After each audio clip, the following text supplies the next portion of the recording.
Sometimes serendipity simply smiles upon us. I was in a bind today, guys. I wanted to bring you a video because it has been nearly 2 consecutive years that I have made daily Chiefs content on this channel, and a lot of the stuff that I'm trying to get organized to make videos for right now are videos that take a little bit more research, will take a little bit more production time, etc. So I was really kind of in a bind to find something that I could cover in a single day. And when you add to that the fact that I'm going to have to work through my weekend this week, so I won't have the extra time that I have to produce things on days off, which means I'll end up probably working between 14 and 21 days in a row, and that's hard when you're making content on a daily basis. It was kind of rough that I was going to be trying to squeeze something in today, but guys, something special happened. Rob Parker is still an idiot. Rob Parker said something stupid. I don't do a whole lot of the takedown type media, the rant type videos, any of that stuff, but I make a couple exceptions. Mike Florio, because I can't stand Mike Florio, and Rob Parker. And guys, you could add Jim Rome to that list of media that I absolutely cannot stand and would love to make a hit piece about, but I have no idea what Jim Rome does anymore. I don't even know if he has a show anymore. So the very first video that I ever made on this channel that crossed 1,000 views was a video that I had titled "Rob Parker is an Idiot." And that video is long gone because YouTube works the way that YouTube does. But in that video, he had said something about either Andy Reid or Patrick Mahomes, and I was just kind of fed up because the same thing that Mike Florio does, the same thing that Jim Rome does, Rob Parker does. He adds nothing to the actual conversation. Absolutely nothing to the conversation. He just gets emotional the way that Mike Florio just gets emotional, the way that Jim Rome just gets emotional, and went on a rant. And we have another one of those today. This is from an article titled "Fox Sports host Andy Reid should step down as Chiefs head coach," subtitled "The Fall Off the Cliff is 2 years in the Making." And the only reason I really have the article sort of appended here is because I needed the transcript of the actual quote, but we'll give the author a little bit of an intro here. Rob Parker took it a step further, seeing the loss as a sign of something more troubling that's been building for a while, even as the Chiefs were on the verge of a three-peat. This is from Rob Parker. Andy Reid should step down as head coach of the Kansas City Chiefs. Guys, this is indicative of the fact that the Kansas City Chiefs do not get the credit that they rightly deserve. Andy Reid has won the AFC West, is it 9 consecutive years, 8 consecutive years? I can't remember exactly on that one. Has been to 7 consecutive AFC Championship games, has made it to 3 consecutive Super Bowls, and won 3 Super Bowls in the last 5 years, etc. Had someone suggested that Bill Belichick stepped down as the head coach of the Patriots at the very height of what the Patriots were doing, everyone would have called that individual the idiot that undoubtedly he would have been. There are people making gestures towards Rob Parker for going on the unhinged rant that he went on, but no one is sticking up for Andy Reid in the way that they would have stuck up for Bill Belichick. And by the way, they should have stuck up for Bill Belichick had that been the case. This is not This is after a single loss. Guys, the Kansas City Chiefs just won 15 regular season games. The Kansas City Chiefs just attended and played in their third consecutive Super Bowl. Was it pretty? No. Did they get absolutely mollywopped in the Super Bowl? Yes. But we're going to get to a little bit more of that. Parker said on his radio show Wednesday. I have no idea where Rob Parker even has a radio show, so perhaps I am disconnected, or perhaps Rob Parker has fallen a little bit further. And you're going to be like, they just went to the Super Bowl 3 times. Andy Reid, blah, blah, blah. This is not a one-game reaction because they lost in the Super Bowl. They got boat raced. It was 40-6. It is a one-game reaction because they got boat raced in a Super Bowl. But how many competitive, interesting Super Bowls are there? Top of my head, I would say half the time the Super Bowl sucks. It is just that long of a season in the NFL that by the time the final game comes, one team will be in much better shape in physically, psychologically, emotionally, one of these ways, preparation. One of the teams will be in so much better shape in one or multiple of these categories that the Super Bowl often sucks. The very fact that these words are so, I cannot stand the look at me media. I cannot stand smartest guy in the room media. This is all of that, and it's the worst parts of all of that. Where were the adjustments? Where was the game plan? I'm not a football coach. You certainly are not. Guys who were football coaches and players questioned the game plan. No running game to start at all. Okay. The whole quote makes me mad, so I'm going to try to break this down in the correct proportions here. But where were the adjustments? Hey, look, everyone agrees on this. Everybody agrees on this. What would you have done? That's the question. So, one of the things that we see oftentimes in local media, Chiefs media, is questioning of Brett Veach and draft picks.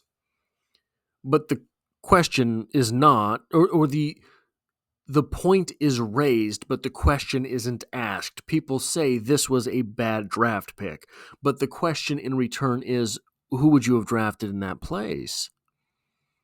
And you can always do this in the rearview mirror and say, well, XYZ was drafted in the 3rd round, and the 2nd round pick for the Kansas City Chiefs busted out. Therefore, said 3rd rounder would have been available. Brett Veach simply should have pulled the trigger there. Well, that's fine. That's fine to say in retrospect. But you have all of the details in front of you. Seeing how a player worked out at the NFL level, by the way, in the system to which they were drafted, not simply quote unquote at NFL level, it's easy to make these sort of judgments. And okay, that's something that's inescapable from sort of the media landscape writ large. But to say, the game plan wasn't there was no adjustment, and to hand wave this, saying Andy Reid just went to his 3rd consecutive Super Bowl, blah, blah, blah. Where were the adjustments to what? Where were the adjustments to what? Mike Caliendo was absolutely smoked. Maybe you say, well, then they should have gone with Hunter Nourzad at the guard spot. Maybe. You want to put a rookie in for his first game at the biggest level? Maybe you want to put Kingsley Suamataia in there at offensive guard in the Super Bowl when the guy's already lost all confidence that he ever seemingly had from the first 2 weeks of the season. Maybe Mike Caliendo was just the missing link. Maybe the only player that would have fixed that left guard position was the only player with the experience at that left guard position, Joe Thuney, who happened to be out there at left tackle and seems to be the best option at left tackle. Here's the point here. You can say there was no game plan. The Chiefs absolutely sold out in order to reach their third consecutive Super Bowl. It nearly worked. I mean, with the exception of one game, that game being the Super Bowl, it did work. The Chiefs got there. They got mollywopped. Sure, absolutely, 100%. They got there. How many teams get there? And they didn't sell out to the extent that many teams do. They could have traded their first and second round picks and gotten some type of offensive tackle for sure.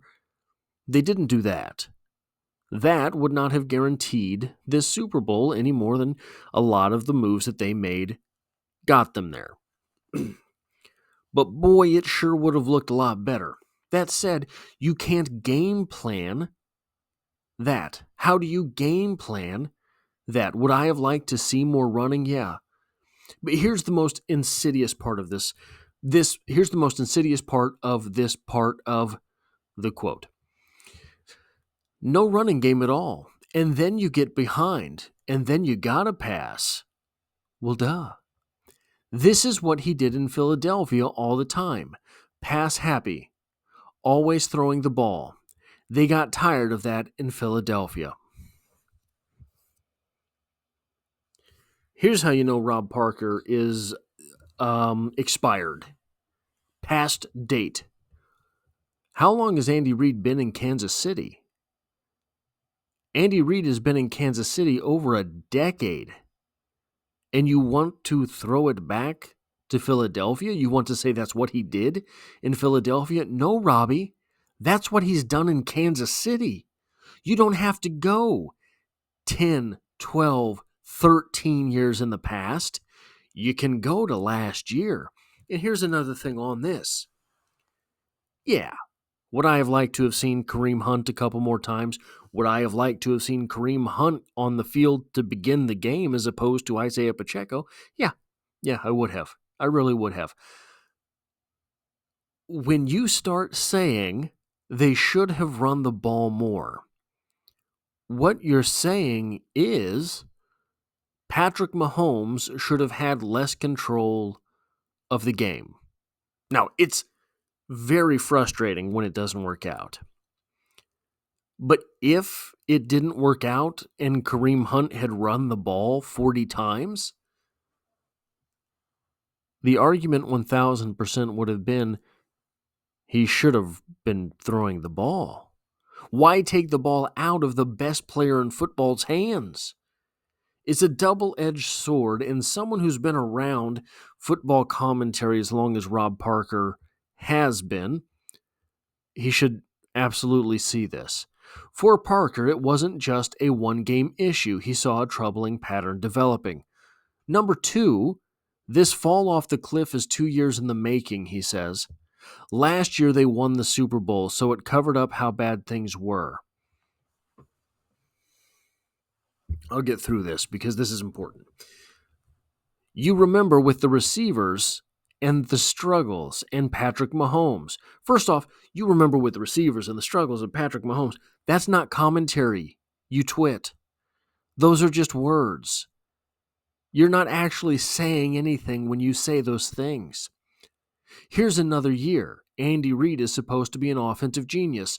Why is Patrick Mahomes struggling so much when you can't figure out a way to get him off and get him to not be 50 touchdowns and throwing the ball downfield way better? So Peyton Manning never had a down year. Tom Brady never had a down year. You know, here's the thing. If you want to say that the wide receivers were really that bad, and I'll agree with you, that means the coaching was that much better that they went to the Super Bowl for 3 consecutive years. You absolute dunce.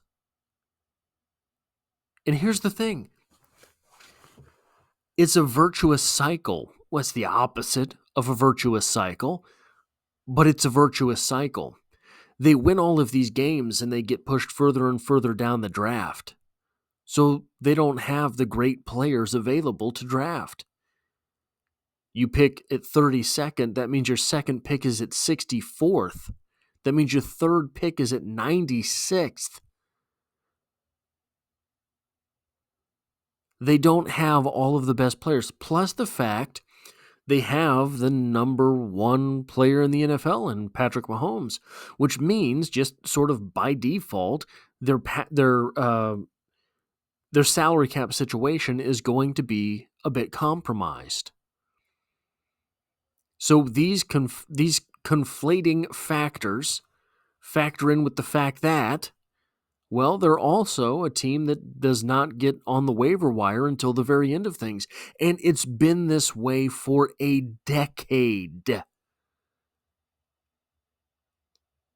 I talked very early in this channel about the idea of roster rot. That is that these things do compound, and it is difficult to stay good in the NFL. You win more games, you pick later in the draft. Players from successful teams command higher paydays, right? We're about to see probably Nick Bolton and Trey Smith get very handsome paydays somewhere else in the NFL. Now, are they good players? Yeah. But guys, Trey Smith is a liability in the passing game. He always has been. Absolute bulldog in the running game. And kind of the same thing on the opposite side of the ball for Nick Bolton. Absolute heat-seeking missile in the running game. But boy howdy, if he's covering a running back that runs something sub, 4.65 40, Nick Bolton sees that running back take the corner on the wheel route, and he's toast. Both of those players are very faulted, very flawed. They're good. They're upper end in the NFL, but they have definitive weaknesses. And they're going to get paid handsomely because all of them have Super Bowl rings. Both of them have Super Bowl rings, I suppose I should say. You can not only improve your roster by signing them, but you have something to sell to your fan base. So then you have a little bit more money to go ahead and kick into that contract because he's going to sell more tickets.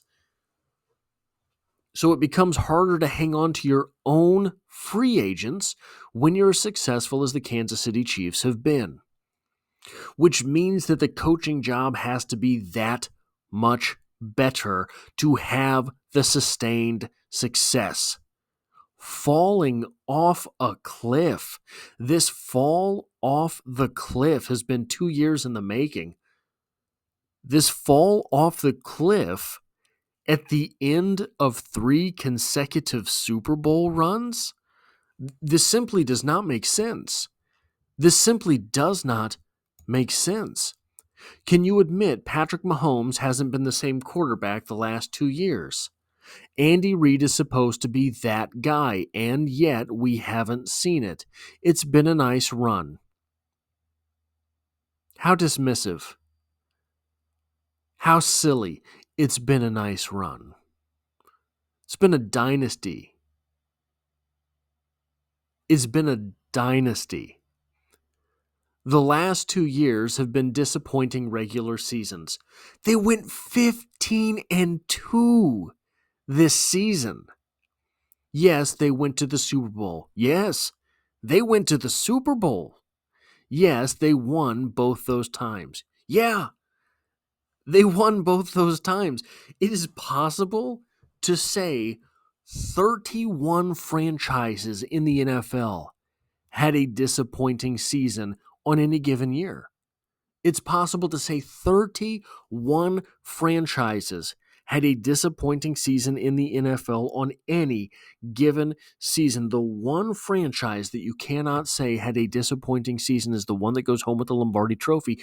2 years consecutively, the Chiefs were that team. A third consecutive year, they had an opportunity to be that team. Then he has the temerity to say, I'm not talking about the last 2 years. You said this wasn't a 1 year in the making thing. And then you mention last year's record. And then you say you're not talking about last year? Rob Parker, perhaps you are functionally illiterate, but you should look at your own transcript. And this year, they got embarrassed. Now, Mr. Parker, they got embarrassed where? In the Super Bowl. They got embarrassed in the Super Bowl. That means they played in the Super Bowl for the third consecutive year. Rob Parker, you absolute moron. Rob Parker is still an idiot.